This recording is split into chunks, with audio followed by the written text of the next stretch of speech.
Welcome back दोस्तों। Tesla India में launch हो चुकी है 60 से 68 लाख की प्राइस रेंज में।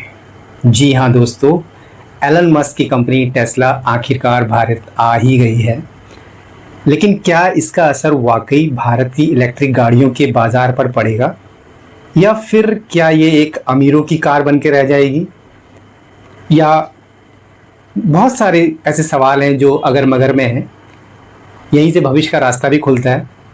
चलिए समझते हैं पूरे फैक्ट्स के साथ कि क्या इसका इम्पैक्ट पड़ सकता है। टेस्ला ने मुंबई में अपना पहला शोरूम खोल दिया है और मॉडल वाई लॉन्च कर दी है। मॉडल वाई RWD जिसकी कीमत 60 लाख रुपये है। दूसरा मॉडल YAWD लॉन्ग रेंज की गाड़ी है और इसकी कीमत 68 लाख के आसपास है। ये गाड़ियाँ चीन एवं जर्मनी से पूरी तरह से बनी हुई इकाइयाँ हैं। इम्पॉर्टेंट बात यह है, अमेरिका में यही कार 42 लाख के आसपास है और भारत में 68 लाख, मतलब दोगुने के आसपास है। तो क्या इम्पैक्ट पड़ेगा भारत के लोगों पर इसका? भारत में इतनी महंगी क्यों है? बस सिंपल सी बात है कि भारत का जो टैक्सेशन सिस्टम है वो थोड़ा सा इसमें इस जो प्राइस रेंज है उसको वेरी कर रहा है। भारत में इंपोर्ट ड्यूटी और टैक्सेशन सिस्टम क्या है, थोड़ा इसके बारे में हम डिस्कस करते हैं। एक रूल है, अगर भारत में अगर आप कोई कार बाहर से लाते हैं तो आपको भारी टैक्स देना पड़ता है। नॉर्मल जो इंपोर्ट ड्यूटी है वो लगभग 100 से लेकर 160% तक है। लेकिन टेस्ला को सरकार ने छूट दी है एक नई स्कीम के तहत। क्या छूट है वो? अगर टेस्ला भारत में फैक्ट्री लगाती है तो 8000 गाड़ियों तक सिर्फ 15% ड्यूटी देनी होगी। यह SPM EPCI स्कीम के तहत है। वहीं जो भारतीय निर्मित जो बाहर की कंपनियां हैं उनके द्वारा बनाई गई जो गाड़ियां हैं, जैसे टाटा के द्वारा, महिंद्रा के द्वारा और भी बहुत सारी घरेलू कंपनियां हैं, उन पर सिर्फ 5% ही GST लगता है और कई राज्यों में रोड टैक्स भी माफ़ है। तो ये है टैक्सेशन सिस्टम जिसकी वजह से जो टेस्ला है वो गाड़ी इतनी महंगी है। अब जानते हैं कि भारत का जो EV बाजार है वो कितना बड़ा है। 2025 तक EV मार्केट की जो अनुमानित वैल्यू लगाई गई है वो लगभग 4.5 लाख करोड़, अगर इसको US डॉलर में कन्वर्ट किया जाए तो लगभग $54 बिलियन पहुंच गई है।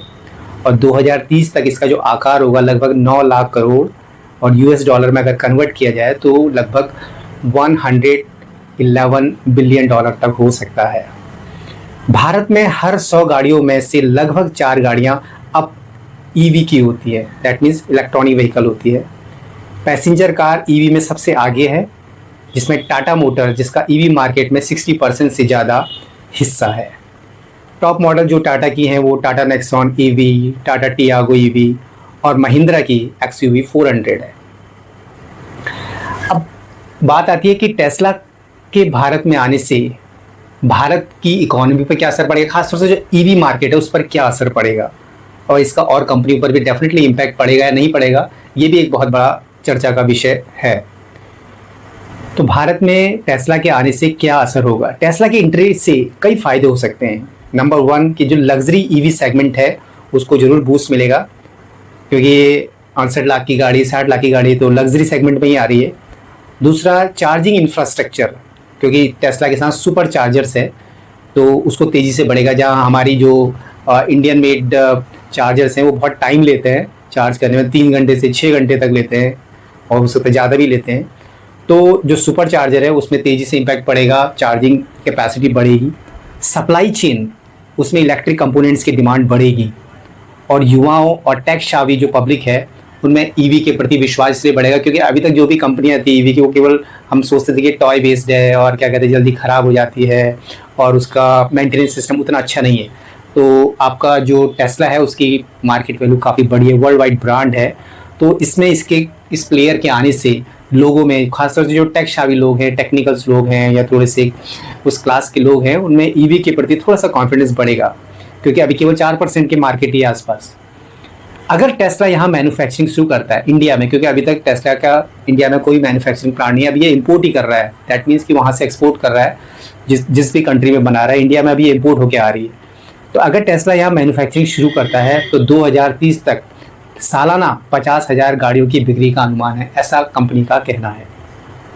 अब थोड़ा सा हम एक कंपैरिजन कर लेते हैं टेस्ला की और जो हमारी डोमेस्टिक ईवी कार से, जो हमारे इंडिया के द्वारा बनी हुई कार है, उनमें थोड़ी सी एक कंपैरिजन कर लेते हैं कि क्या कीमत है उनकी, क्या क्या मॉडल्स हैं और क्या उनकी रेंज है, क्या उनके चार्जिंग इफेक्ट्स हैं, क्या उनका ऑटोमेशन फीचर्स है और टैक्स सिस्टम के क्या लाभ है। तो अगर हम टेस्ला को ले पहले, तो इसकी जो कीमत है 60 से 68 लाख रखी गई है इसके दोनों वेरिएंट की। वहीं जो टाटा नेक्सॉन की जो ईवी है उसकी जो कीमत है XUV 400, टाटा नेक्सॉन ईवी और XUV 400, इनकी जो कीमत है लगभग 12 से 19 लाख रुपए रखी गई है। टेस्ला जो मॉडल है उसकी जो रेंज है वो लगभग मोर देन 600 किलोमीटर तक जा सकती है और टाटा नेक्सॉन और जो XUV है उनकी 312 से 450 किलोमीटर है मैक्सिमम रेंज। चार्जिंग जो है टेस्ला के पास सुपर पावर चार्जर्स है और वहीं जो हमारी इंडियन मेड कंपनी उनके पास DC फास्ट है और स्लो AC चार्जिंग है। ऑटोमेशन फीचर्स में अगर टेस्ला को देखा जाए तो ये ऑटो पायलट्स है, एटलीस्ट में ड्राइवर की ज़रूरत शायद नहीं पड़ेगी और पूरा ऑटो पायलट सिस्टम है, OTA अपडेट से। वहीं हमारे उसमें जो इंडियन बेस्ड हैं उनमें बेसिक सेफ्टी फीचर हैं लेकिन ऑटो पायलट फैसिलिटी उसमें नहीं है। टैक्सेशन लाभ टेस्ला को केवल 15% ड्यूटी का केवल 8,000 गाड़ियों तक मिला हुआ है।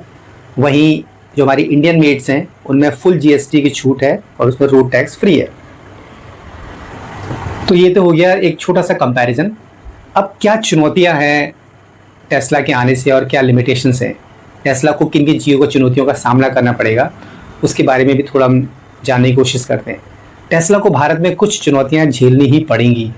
उसमें सबसे बड़ी बात है इसकी जो कीमत है बहुत ज़्यादा कीमत है, एक लग्जरी सेगमेंट में है और 60 से 68 लाख एक बहुत बड़ा अमाउंट्स होता है, तो ये बहुत बड़ी चुनौती है। चार्जिंग नेटवर्क की कमी है क्योंकि अभी इसका इंडिया में कोई चार्जिंग नेटवर्क नहीं है। घरेलू कंपनियों से कीमत में, मेन चीज़ है कीमत, जो भी प्राइस वैल्यू में बहुत तगड़ा कंपटीशन होगा क्योंकि ये पूरी तरह से मेड इन इंडिया नहीं है अभी। कुल मिलाकर अगर कंक्लूजन देखा जाए कि हाँ ओवरऑल क्या टेस्ला का फ्यूचर है और क्या इम्पैक्ट पड़ेगा इसका, क्या इस पर इम्पैक्ट पड़ेगा, क्या ये इंडियन मार्केट में चल पाएगी ये नहीं चल पाएगी, लोगों में कितना क्रेज़ होगा, ये बहुत इंपॉर्टेंट है। तो दोस्तों ये एक टेस्ला की एंट्री एक बहुत बड़ी खबर है, लेकिन इसका असर आम भारतीय यूजर तक तभी पहुंचेगा जब ये लोकल मैन्युफैक्चरिंग शुरू करेगी और इसकी कीमत कॉम्पिटिटिव होगी। दैट मीन जो इंडियन मार्केट्स में जो गाड़ियां आई हैं 12 से 16 लाख की, 8 से 10 लाख के बीच की, उनके आसपास अगर इसका प्राइस सेगमेंट होगा तो ये गेम चेंजर साबित होगी। अदरवाइज़ अभी ये केवल अमीरों की गाड़ी ही कहलाई जाएगी। तो आपको क्या लगता है, आप मेरे को बताइए कमेंट बॉक्स में, क्या टेस्ला इंडिया के लिए गेम चेंजर साबित होगी? और अगर आप ऐसा सोचते हैं तो अपना वैल्यूबल कमेंट ज़रूर कमेंट बॉक्स में लिखिए। ऐसे ही टेक एनालिसिस वीडियो के लिए अगर आप चैनल पर नए हैं तो सब्सक्राइब करना ना भूलें और अगर आपको वीडियो पसंद आता है तो चैनल को लाइक ज़रूर करें। मिलते हैं फिर एक नई वीडियो में एक नई जानकारी के साथ। अपना ध्यान रखिएगा। Take care, bye bye.